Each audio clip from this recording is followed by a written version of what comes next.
Assalamualaikum warahmatullahi wabarakatuh. Saya Enda Fika Kirana dari kelas TI 17A2. Pada video kali ini saya akan memberikan atau menjelaskan sebuah soal, yaitu pada permasalahan seperti ini. Bisa dicermati terlebih dahulu soalnya. Nah, sebelumnya saya telah membuat CMD, membuat tabel tersebut atau database-nya juga di CMD seperti ini. Saya sudah membuatnya. Nah, kemudian setelah kita membuatnya, lalu kita akan ke IRD-nya, desain IRD-nya. Desain IRD-nya sendiri telah saya buat seperti ini. Nah, seperti ini bisa dilihat. Nah, pertama rutenya adalah supplier ke purchase order. Nah, supplier ke purchase order ini, mengapa sih mereka punya relasi one to many? Karena supplier itu identik berhubungan dengan bagian purchasing. Jadi, database supplier ini harus dipunyai oleh purchase order di database purchase order. Nah, di purchase order tersebut mempunyai lagi purchase order detail.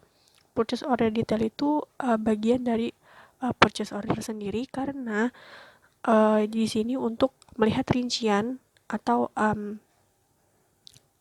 rincian lengkapnya dari purchase order seperti itu.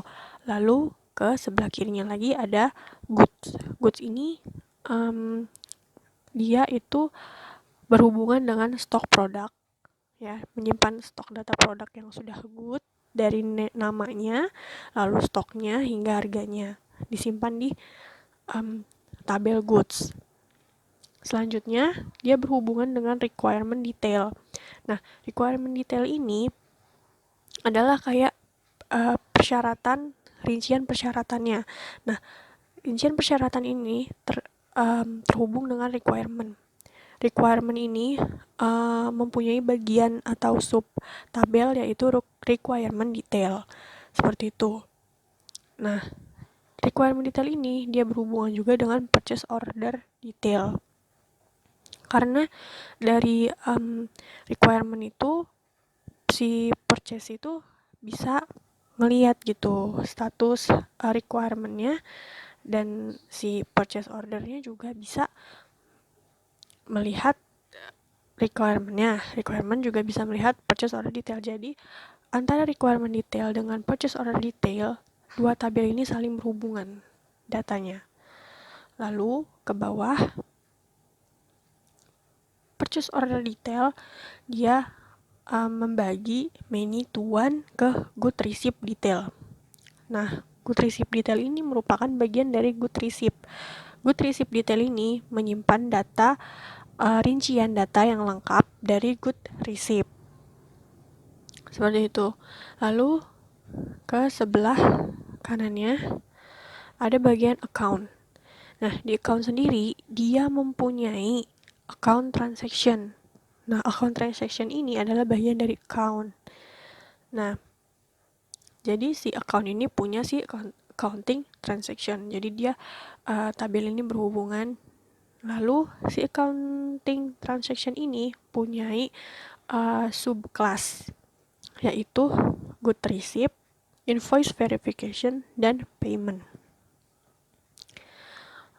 Dan accounting transaction itu sendiri dia kan tadi punya subclass nih, 3 ini subclassnya. Nah, si accounting transaction-nya ini sebagai super class-nya. Jadi datanya itu mereka masuk ke good receipt, invoice verification, dan payment-nya itu sendiri. Lalu good receipt dia berhubungan dengan invoice verification. Dia many good receipt itu many to one ke invoice verification. Seperti itu. Jadi data di good receipt itu dia bagi ke invoice verification. Di invoice verification ini berarti dia mempunyai data di GoodReceipt. Nah, lalu invoice verification itu dia nyambung ke payment. Nah, invoice verification itu mempunyai atau one to many di payment gitu. Jadi si invoice verification-nya itu dia men-share atau invoice verification ini punya table yang namanya payment, seperti itu penjelasannya. Jadi ini adalah desain IRD-nya seperti ini.